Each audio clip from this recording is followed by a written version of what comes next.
Paralelo 21 te presenta el libro La reunión del chocolate de Luis Jorge Arnau. Cada día en este podcast compartiremos un capítulo de esta magnífica novela. 3. 1836. La cárcel. ¿En qué mes estamos?, se escuchó en la oscuridad. Diciembre. Se nota por la humedad del aire. Esto siempre está húmedo, rumió alguien desde la pared del fondo. ¿De 1834, 1835? No, 1836. ¿Seguro? Seguro. Habían pasado 15 años del final de aquellas refriegas independientes. En septiembre de 1821, Iturbide había entrado a la otrora capital novohispana, sellando públicamente su victoria con 3 garantías. El país era libre para lo que viniera, incluyendo los propios sueños de grandeza de flamante libertador, quien se había pasado al bando independiente justo a tiempo para concretar alianzas y cerrar el círculo de violencia y muertes absurdas en ambos lados. Aquel día lejano, la marcha de la victoria había resultado esperanzadora. La capital lo recibió festiva pero cansada, tras muchos años de preocupaciones y dolores, de inquietudes diarias por entender qué estaba sucediendo y de ocultarse de unos y de otros, de muertes y caudillos breves. De una sucesión de libertadores y batallas perdidas por todos, hasta aquel día en que se empezaron a acuñar nuevas palabras como país, patria, México, y la gente empezó a soñar con otro sentido de gobernar y ser gobernado. Aunque también se sentían los miedos profundos de los peninsulares que habían decidido quedarse y los criollos y mestizos que estaban irremediablemente ligados a ambas tierras. Empezaba otra historia y el libro estaba abierto, con páginas vírgenes. Los vecinos se arremolinaron en las calles y las acequias de la Ciudad de México para ver el paso del ejército, el primero realmente propio, que ante el reconocimiento público disimulaba su largo agotamiento. Ataviado con un sombrero de plumas y una capa exorbitante que mostraba reminiscencias monárquicas, aquel hombre rubio, hermoso, saludaba desde su caballo hacia las damas en los balcones y hacia el pueblo en las esquinas. Era un momento que muchos habían pensado imposible.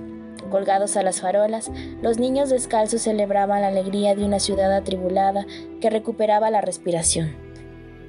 Los vivas a Iturbide eran sinceros, porque bajo aquella desproporcionada capa había llegado la paz, al fin. Eso era historia antigua y desconocida, al menos para el preso en Filipinas. Durante los siguientes 3 lustros, a aquel desfile se habían pasado por la negación en España ante lo sucedido, los sueños y los leves intentos de reconquista, las propias contradicciones mexicanas con grupos ansiosos de probar ellos mismos el poder, los resentimientos, las venganzas grandes y pequeñas, los primeros y muy tibios acercamientos entre los dos estados, la necesidad de adecuarse a la nueva relación, la contundencia del hecho de que eran ahora entidades independientes, las negociaciones y la firma final del Tratado de Reconocimiento de la Independencia, una penosa asimilación, una larga noche de lamerse las heridas después de 3 siglos de unión y dominio, independencia y amaciato y sociedad y guerra entre ambos países. A las 3 de la tarde europea de ese 28 de diciembre de 1836, bajo un frío reseco que le afectaba la garganta, María Cristina de Borbón caminó al salón de acuerdos del palacio y estampó su sello en unos documentos históricos y aburridos. En nombre de su hija Isabel II, una reina de 6 años, signaba en Madrid, en un evento discreto, fugaz y sin brillo, la declaración final de amistad con el nuevo país. En su agenda como regente había en esos momentos otras cosas más urgentes para lo que quedaba del reino, asuntos de Estado que requerían una mayor atención, como los carlistas y la guerra librada a las puertas de Bilbao, que tratar de revivir pasados visiblemente muertos y enterrados.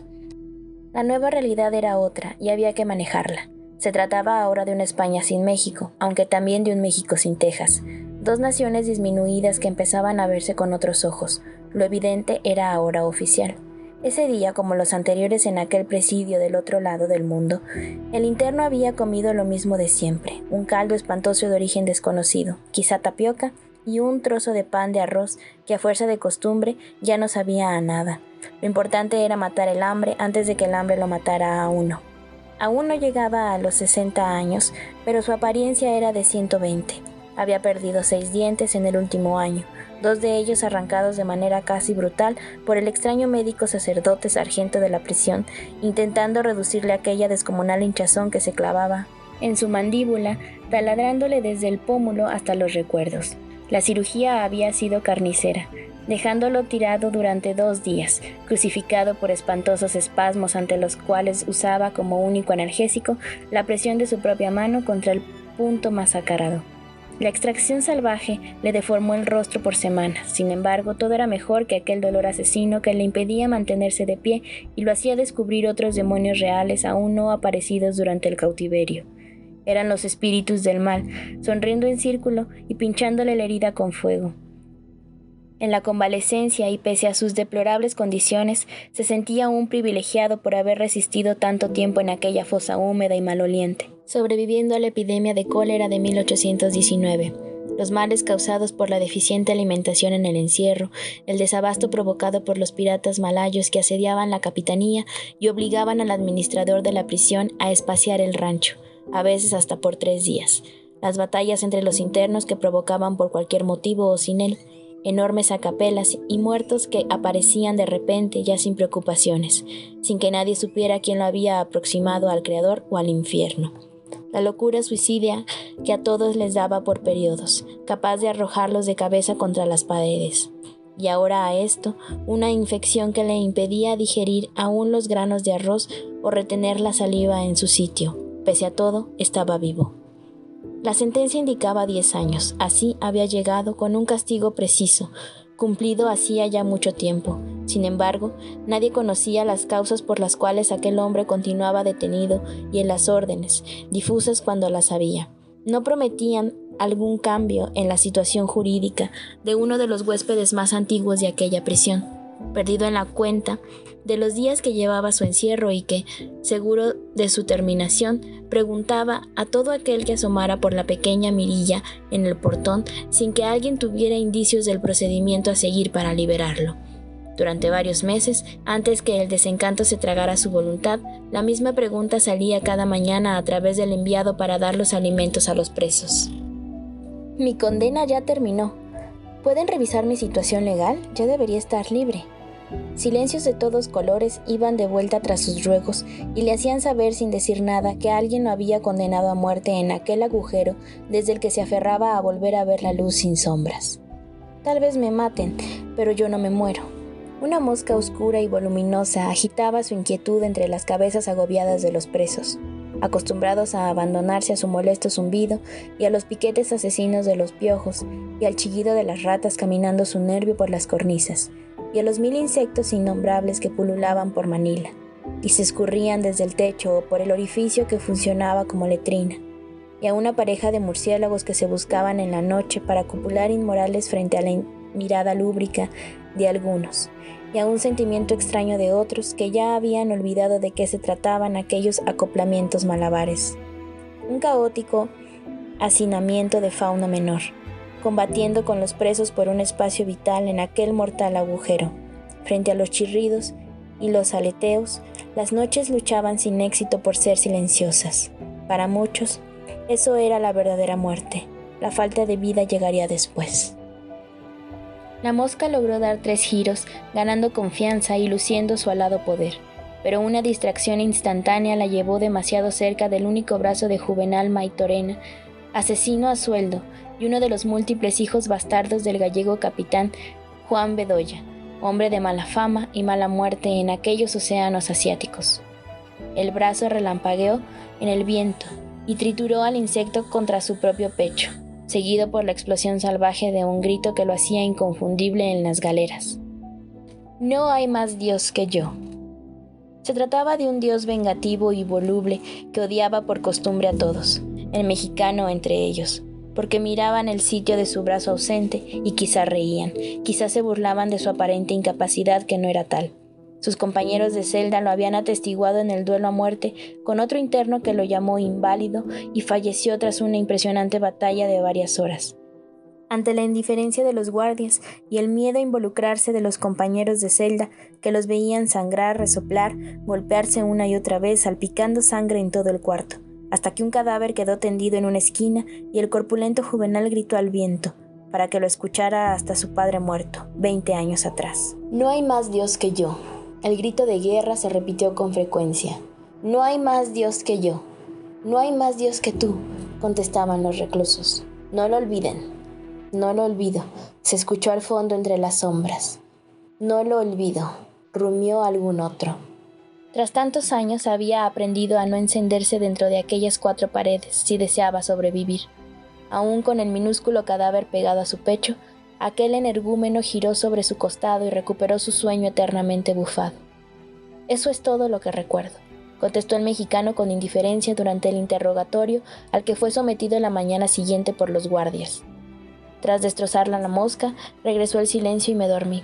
No supe quién mató a Maytorena. ¿No habrás sido tú que reniegas de los españoles? Apenas puedo moverme, el dolor de muelas me tiene derrumbado.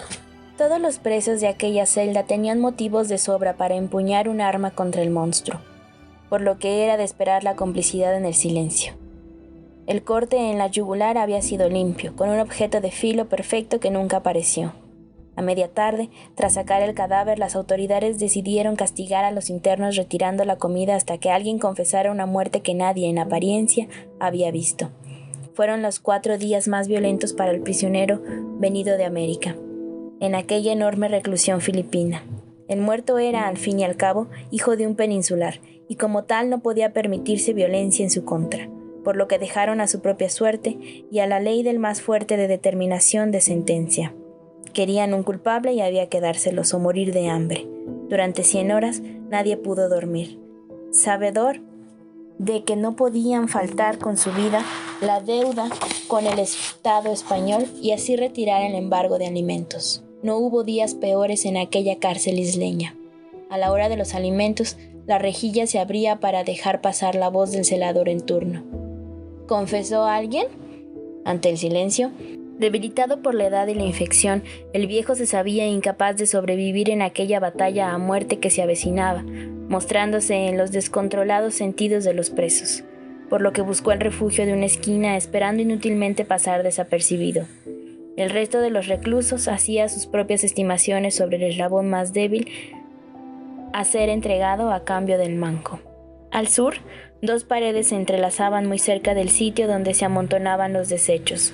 Era seguramente un sitio ideal para ser olvidado, pues la intensidad de los hedores era apocalíptica. Ahí, apretujado contra sí mismo, podría comprobar la facilidad con la que podía convertirse en objeto y dejar de pensar por horas. Desconectado de hambre y de los recuerdos y de las ideas y de las necesidades, como si su cerebro no fuese más que un hueco lleno de vida. El único motivo que lo traía de regreso a la vida era su cristiano temor al suicidio por abandono, pues más de una vez llegó a comprobar que en su trance estaba olvidando la natural función de respirar. Finalmente, contenida por milagro, la violencia estalló entre los 19 hombres, ya fuera de sí. Las amenazas dejaron de serlo y las agresiones aparecieron en plenitud, aderezando las discusiones y los veredictos. Unos a otros se empujaban, se escupían, reñían, recordando antiguos conflictos que pudieron provocar aquel asesinato. «Tú fuiste», se escuchó amenazante en un extremo, sin definir hacia quién se dirigía la frase. Los grupos estaban conformados en la antesala de un desenlace explosivo. Envuelto en las sombras, un golpe le alcanzó el oído. «¡Confiesa!». 2 marinos chinos se precipitaron sobre él, apretando su mandíbula aún lastimada. Un violento chillido lo abandonó, mientras aquel par colocaban su cabeza contra el piso apestoso, apretándola con los pies, amenazando reventarla como una nuez. «Hoy te vas a morir por fin». Por fin había escuchado esas 2 palabras en otras ocasiones, pero el momento parecía no llegar nunca. Por fin volvería a su país, por fin se encontraría con sus familiares y amigos muertos y aquellos que lo habían llevado a la guerra. Por fin la muerte, la paz de los sepulcros. Por fin, pensó sintiendo aquel pie rasposo sobre su cuello al final de la oreja, reduciendo la entrada de aire en su roído cuerpo. Tras la prisión eterna, solo la muerte. Pero no fue así. Aquella batalla animal no había terminado. Los filipinos, a su vez, odiaban a los chinos por rencillas históricas, y una guerra total se desató en la celda para saldar afrentas nacionales y hambres individuales. El chino que trituraba su garganta rodó hasta la puerta, impulsando por una patada perfecta venida de la noche. Eso le dio los instantes necesarios para huir mientras su agresor buscaba protección cerca de la pared, resguardo que le sirvió de muy poco. Buscando calma para su corazón desbarrancado, se arrastró hasta el extremo de la celda y pudo observar en la penumbra los contornos tristes de la muerte ajena. Los 2 chinos fueron masacrados sin piedad por una turba que creció animada por los instintos propios de las bestias. La jauría que destazaba a uno de los suyos para mantener la cohesión y sobrevivir. Era evidente que los gritos agónicos se habían escuchado tras la puerta, pero nadie se dio por enterado hasta la mañana siguiente, cuando la minúscula ventana integrada a la puerta rechinó, abriéndose nuevamente. ¿Confesó alguien? Fueron los chinos, señor, contestó uno de los filipinos, de nombre Patricio Aguinaldo, pero ya están muertos.